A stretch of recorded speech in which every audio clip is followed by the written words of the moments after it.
Welcome to AmdiVibes, where today we're diving into one of the most extraordinary true stories ever lived. Close your eyes for a moment and imagine this. You are floating on a small rubber raft in the middle of the Pacific Ocean. The sun is brutal. There's no food, No fresh water. Sharks circle beneath you. you haven't eaten in days, and somewhere in the distance, enemy aircraft are scanning the water not to rescue you, but to kill you. Most people would give up. Most people would let the ocean take them. Louis Zamperini didn't know how to give up. It starts in Torrance, California, 1917. Louis is born to Italian immigrant parents.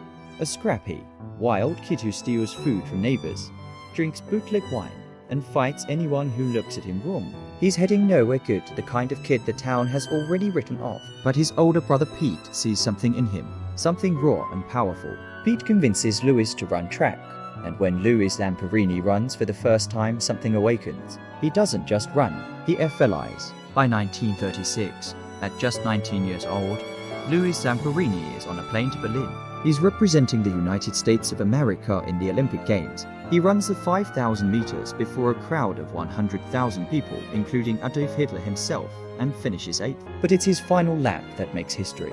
He runs his last 100 meters so fast, so ferociously, that Hitler actually summons him afterward and shakes his hand, saying through a translator, "Ah, you are the boy with the fast finish." Louis goes home a hero. The world is watching him. Coaches are already saying he'll break the 4-minute mile. The 1940 Olympics are his destiny. Then World War II changes everything. Louis enlists in the Army Air Corps and becomes a bombardier on a B-24 called Superman. He FLIs mission after terrifying mission over the Pacific, surviving crashes, anti-aircraft fire, and combat that kills men all around him. But in May 1943, his crew is assigned a rescue mission in a broken-down backup plane, a plane the men privately called a Green Hornet because it was a lemon. A wreck, a disaster waiting to happen. On May 27, 1943, the Green Hornet loses 2 engines over the Pacific and plunges into the ocean. Of the 11 men on board, only 3 survived the crash. Louis, his pilot Phil, and a tail gunner named Mac. They pull themselves onto 2 small rubber rafts, lash them together, and float. They have half a chocolate bar and a few survival items between them. They are in the middle of the Pacific Ocean, over 1,000 miles from the nearest land. And nobody knows where they are. Day 1, Day 2, the sun beats down like a punishment. The sharks never leave. They brush against the bottom of the raft, constantly testing it. Curious, patient. Louis and Phil ration their food to single squares of chocolate. Mac, overwhelmed by fear, eats all of his ration in one night. That one act of desperation will haunt them. On Day 7, a Japanese bomber spots them and strafes the raft with machine gun fire. Louis dives into the shark-filled water to avoid the bullets. The sharks don't attack. He climbs back in. They count 48 bullet holes in the rafts and spend hours patching them with the rubber repair kit. They are still alive. To stay sane, Louis and Phil quiz each other. They describe in complete detail every meal they've ever eaten, Every dish their mothers cooked. They describe the smell of bread baking, the taste of cold lemonade, the feeling of grass under their feet. It keeps their minds alive when their bodies are failing. They catch rainwater. They catch fish with their bare hands. One night, a small albatross lands on Louis's head and he catches it, kills it, and they eat it raw. On Day 33, Mac dies quietly. His body simply gives out. Louis and Phil float on. And this right here is the part of the story that the AmdiVibes community needs to sit with for a moment. Day 47. They have been at sea longer than almost any recorded survival story in history. Louis is barely more than a skeleton. He weighs under 100 pounds. His skin is covered in sword sores. He can barely move. And then a plane appears overhead. Louis and Phil wave desperately. The plane tips its wings. They've been seen. They are saved, except they're not. The plane is Japanese. And the next morning, a Japanese warship pulls up alongside their raft.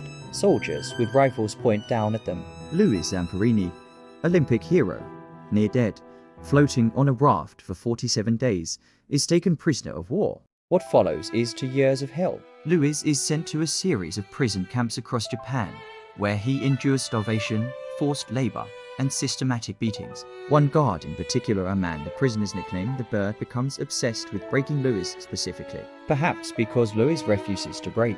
Perhaps because Louis still has something burning in his eyes that the Bird cannot stand to see. The Bird beats him almost daily, Forces him to hold a heavy wooden beam over his head for 37 minutes in front of the entire camp, and tells the other prisoners that if Louis drops it, they will all be shot. Louis holds it, his arms shaking, his body destroyed. He holds it. and when he finally lowers it on his own terms, something in the camp shifts. Every prisoner stands a little taller. The war ends in August 1945. Louis comes home. But the story isn't over, because coming home isn't always the victory it looks like from the outside. Louis returns to America broken in ways nobody can see. He has nightmares every night. He drinks to silence them. His marriage starts to crumble. The man who survived 47 days at sea and 2 years of torture is being slowly destroyed by his own mind in a quiet California apartment. And then one night in 1949, his wife drags him reluctantly, angrily, to hear a young preacher speak at a tent revival in Los Angeles. The preacher's name is Billy Graham. Louis tries to leave halfway through. His wife holds his hand and asks him to stay. He stays. Something in what he hears that night cracks him open. He walks out of that tent, and by his own account, the nightmares stop. That night, permanently, he goes home, puts every bottle of alcohol down the drain, and never drinks again. Louis Zamperini goes on to live until he is 97 years old. He becomes a motivational speaker. He forgives his captors, and not just in words. He travels to Japan and meets many of them face to face. He looks the bird in the eye and forgives him. He runs a torch in the 1998 Winter Olympics in Nagano, Japan, on the same soil where he was once a prisoner, carrying the flame through the snow, grinning like a kid. Here at AmdiVibes, we tell these stories because we believe this. Your life is not defined by what happens to you. It's defined by how you respond. Here is what Louis Zamperini's life tells us. You will face things that seem designed to destroy you, circumstances that are unfair, brutal, and relentless. There will be days, maybe many days, where survival itself feels like too much to ask. But somewhere inside you is what Louis called the stubbornness to live.